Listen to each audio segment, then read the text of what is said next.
আসসালামু আলাইকুম। আমি সাথী। আপনারা দেখছেন সাথী কুকিং স্টুডিও। আমাদের আজকের রেসিপি মিষ্টি কাপ দই।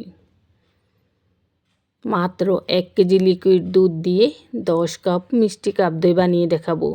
অল্প সময়ে দই কিভাবে জমবে, দই কিভাবে সবচেয়ে বেশি স্বাদ হবে এবং পারফেক্ট দই বানানোর সকল প্রকার টিপস এই ভিডিওতে থাকবে। আশা করছি আজকের ভিডিও প্রত্যেকের ভালো লাগবে। যদি সামান্য পরিমাণও ভালো লাগে, ফ্রেন্ডস ফ্যামিলির সাথে ভিডিওটা শেয়ার করবেন। আর প্রতিদিন নতুন নতুন ভিডিও পেতে চাইলে চ্যানেল সাবস্ক্রাইব করে পাশে থাকা অল বাটন ক্লিক করে রাখবেন। আচ্ছা চলুন দইটা বানিয়ে দেখাচ্ছি। 1 কেজি লিকুইড দুধের দই বানানোর জন্য নিয়ে নিছি মেজারমেন্টের 250 গ্রামের কাপের হাফ কাপ চিনি। হাফ কাপ চিনি থেকে 3 টেবিল চামচের মতো চিনি আমি হাঁড়িতে নিয়ে নিছি এবং চুলার আঁচটা জ্বালিয়ে দিছি। কিছুক্ষণ এভাবে চুলার উপর রেখে দিলেই দেখবেন চিনি গলে সুন্দর কালার আসতে শুরু করেছে। যখনই দেখবেন চিনি গলে সুন্দর কালার আসতে শুরু করেছে, সঙ্গে সঙ্গে চুলার আঁচটা লো করে দিতে হবে এবং তারপর অনবরত নাড়তে হবে। সম্পূর্ণ চিনিটা গলে চিনি থেকে খুব সুন্দর কালার আসবে। এটাকে বলে চিনির ক্যারামেল। এই ক্যারামেলটা বানাচ্ছি এই জন্য দইতে যেন সুন্দর একটা কালার আসে। দেখুন চিনির খুব সুন্দর কালার চলে আসছে। এবার এখানে দিয়ে দিচ্ছি 1 কেজি লিকুইড দুধ। আজকের দইটা আমি বানাচ্ছি আড়ংয়ের লিকুইড দুধ দিয়ে। দুধটা কিন্তু আগে থেকে জাল করা না, ফ্রিজে ছিল দুধের প্যাকেটগুলো, আমি ফ্রিজ থেকে নামিয়ে এই হাঁড়িতে দিয়ে দিছি। দুধ দেওয়ার পরে চিনির ক্যারামেলটা হাঁড়িতে শক্ত হয়ে লেগে যাবে, এতে ভয় পাওয়ার কিচ্ছু নেই। দুধটা গরম হওয়ার সাথে সাথে ক্যারামেলটা গলে দুধের সাথে মিশে যাবে। তারপর আমি বাকি যে চিনিটা আছে সেটাও এই দুধের সাথে দিয়ে দিচ্ছি। মোট কথা ক্যারামেল বানানো মিলিয়ে মোট মেজারমেন্টে 250 গ্রামের কাপে হাফ কাপ চিনি ব্যবহার করেছি 1 কেজি দুধের দইয়ের জন্য। আর এখানে দিয়ে দিচ্ছি মেজারমেন্টে 250 গ্রামের কাপের 1 কাপের 4 ভাগের 1 ভাগ গুঁড়ো দুধ। গুঁড়ো দুধটা এই জন্য দিছি, দুধটা যেন দাঁড়িয়ে থেকে অনেকক্ষণ জাল করতে না হয়। গুঁড়ো দুধ দিলে অল্প সময় জাল করলেই চলে। যারা গুঁড়ো দুধ দিতে চান না তারা 1 কেজি দুধ জাল করে 3 পোয়া বানিয়ে নেবেন, তাহলেই চলবে। আর যারা গুঁড়ো দুধ দিবেন তারা 3 থেকে 4 মিনিট চুলার হাই হিটে জাল করে নিলে হবে। তা আমি প্রায় 3 থেকে 4 মিনিটের মতো দুধটাকে জাল করে নিছি। বাস দুধটা দই বানানোর জন্য রেডি। এবার চুলাটা নিভিয়ে দিছি, দিয়ে অনবরত নাড়াচাড়া করে দুধটাকে ঠান্ডা করে নিচ্ছি। নাড়াচাড়া থামানো যাবে না, তাহলে দুধের সর বসে যাবে, এই দই ভাল লাগবে না।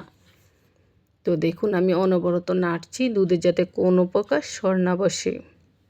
আর দুধটা ততক্ষণ পর্যন্ত নাড়ব দুধের তাপ কমে দুধটা উষ্ণ গরম থাকবে।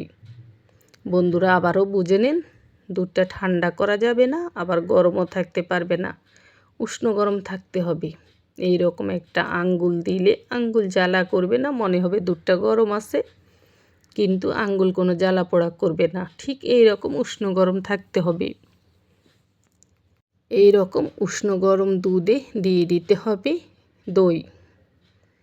তো এটা হচ্ছে মিষ্টি কাপ দই, এটা আমি দোকান থেকে কিনেছি।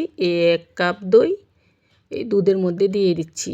দুধের মধ্যে দইটা দেওয়ার আগে চামচ দিয়ে ভালো করে দইটাকে নেড়ে নিতে হবে। আচ্ছা দইটা মেশানোর পরে একটা চামচ দিয়ে অথবা হ্যান্ড উইচ দিয়ে খুব ভালো করে দুধের সাথে মেশাতে হবে। একটু ঘন ঘন নাড়তে হবে, যাতে করে নাড়ার সাথে দুধের মধ্যে ফেনা হয়ে যায়। এই যে খেয়াল করুন এমনভাবে নেড়েছি, দুধ ফেনা ফেনা হয়ে গেছে। ঠিক এই রকম করে দই বসাবেন, তখন আপনার দইটা খেতে টেস্ট হবে বগুড়ার সে নাম করা বিখ্যাত মিষ্টি দইয়ের মতো। আচ্ছা তারপর আমি আবারও চামচ দিয়ে একটু নেড়ে নিচ্ছি এবং এই কাপগুলোতে নিয়ে নিচ্ছি। এই কাপগুলো আপনার আশেপাশের যে কোনো বড় মুদি দোকানে পেয়ে যাবেন, খুবই অল্প দাম। তো এখানে 5 কাপে নিয়ে ঢাকনা দিয়ে দিলাম। এই যে দেখুন আরও 5 কাপ হয়েছে, ঢাকনা দিয়ে দিচ্ছি। মোট 1 কেজি দুধে 10 কাপ দই হচ্ছে। আর কাপের মধ্যে এগুলো কিন্তু বড় কাপ, ক্যামেরায় বোঝা যাচ্ছে না। বড় সাইজের যে কাপগুলো এগুলো সেগুলো। আচ্ছা, এবার যেটা করব, এই দইয়ের উপরে একটা প্লেট দিয়ে ঢাকনা দিয়ে দিছি। বন্ধুরা, আমি এক চুলায় আলু সেদ্ধ বসাইছি, মানে এক চুলায় রান্না করব, আরেক চুলার উপরে এবং নিচে দইগুলো রেখেছি। কিছুক্ষণ পর আমি ওই চুলায়ও রান্না বসাবো, তখন ওই প্লেটটাও চুলার নিচে রেখে দেব। তো যতক্ষণ রান্না করব চুলার নিচে থাকবে, রান্না করার পরও এগুলো রান্নাঘরেই থাকবে, কারণ রান্নাঘরে অনেক তাপ।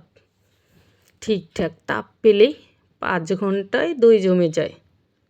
তো রান্নাঘরে অনেক তাপ, যার কারণে আমার পাক্কা 5 ঘন্টায় দই জমে গেছে। 5 ঘন্টা পরে চুলার নিচ থেকে নিয়ে আসছি। এই যে আপনাদেরকে এখন ঢাকনা সরিয়ে দেখাবো কীরকম জমেছে। আরেকটা কথা, আপনারা রান্নাঘরে রাখবেন, যদি রান্নাঘরে নাও রাখেন ঘরের এমন জায়গায় রাখবেন যেখানে গরম তাপ থাকে, অথবা চাইলে উপরে একটা তোয়ালিয়া দিয়ে ঢেকে দিতে পারেন, তাহলে তাড়াতাড়ি দই জমবে। আশা করছি বুঝতে পেরেছেন। আচ্ছা দেখুন দই কত ভালোভাবে জমেছে। তারপর আমি নর্মাল ফ্রিজে রেখে দিচ্ছি 2-3 ঘন্টার মতো। ভালোভাবে ঠান্ডা হলেই দই খেতে ভালো লাগে, আর ঠান্ডা হওয়ার সাথে সাথে দই আরও ভালোভাবে জমে।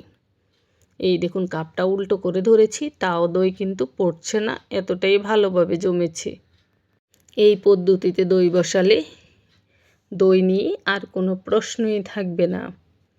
এই দইটা আপনি নিজে খেলে বা বাসায় কেউ খেলে বা কোনো মেহমানও যদি খায়, আপনার প্রশংসা করবেই, জিজ্ঞেস করবে কোন দোকান থেকে দইটা কিনেছেন, এত ভালো হয়েছে।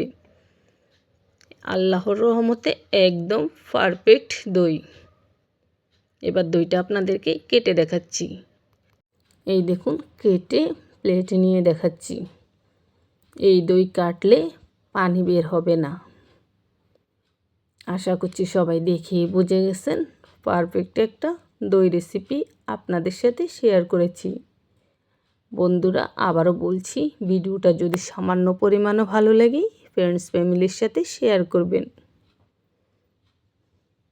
আর লাইক কমেন্ট করে যাবেন। যারা যারা দই বসিয়ে আগে সাকসেস হতে পারেননি, এখন এই ভিডিও দেখে বসান, ইনশাল্লাহ হবেই হবে। আল্লাহ হাফেজ।